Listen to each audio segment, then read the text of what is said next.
നമസ്കാരം. ശുചിത്വ പൊങ്കാല, പുണ്യം പൊങ്കാല. ഈ വർഷത്തെ ആട്ടുകൽ പൊങ്കാല പരിപാടി 2025 മാർച്ച് 13 നടക്കാൻ പോകുകയാണ്. ഈ പരിപാടിയിൽ എല്ലാ വർഷം ലക്ഷം കണക്കിന് ഭക്തജനങ്ങൾ പങ്കെടുക്കാറുണ്ട്. ഈ പരിപാടി കഴിയുന്നതിന് ശേഷം ടൺസ് ഓഫ് പ്ലാസ്റ്റിക് വേസ്റ്റ് ഉൾപ്പെടെയുള്ള മാലിന്യം അവശേഷിപ്പിക്കാറുണ്ട്. ഈ വേസ്റ്റ് തരം തിരിച്ച് നിർമ്മാർജ്ജനം ചെയ്യാൻ ഒരു വലിയ ചാലഞ്ചാണ്. അതുകൊണ്ട് ഈ ചാലഞ്ചിൻ്റെ ഒരു പരിഹാരമായിട്ട് നമ്മൾ കൊണ്ടുവന്നിട്ടുണ്ട് ഹരിത പൊങ്കാല.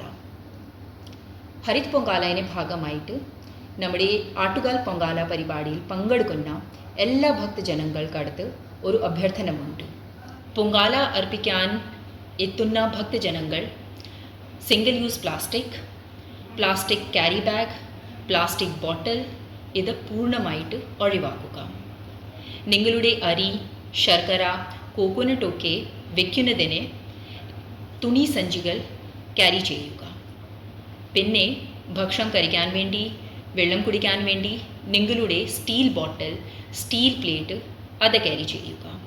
കൂടാതെ അവസാനമായിട്ട് അവശേഷിക്കുന്ന വേസ്റ്റ് അതായത് നിശ്ചയിച്ച ബിൻകളിൽ മാത്രമേ നിക്ഷേപിക്കുക.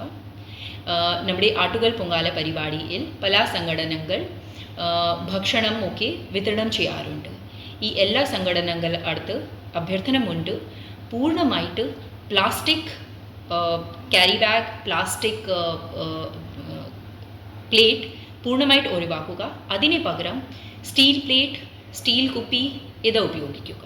അപ്പോൾ ഈ പൊങ്കാല പ്രകൃതി സൗഹൃദ ശുചിത്വ പൊങ്കാല ആകട്ടെ. നന്ദി, നമസ്കാരം.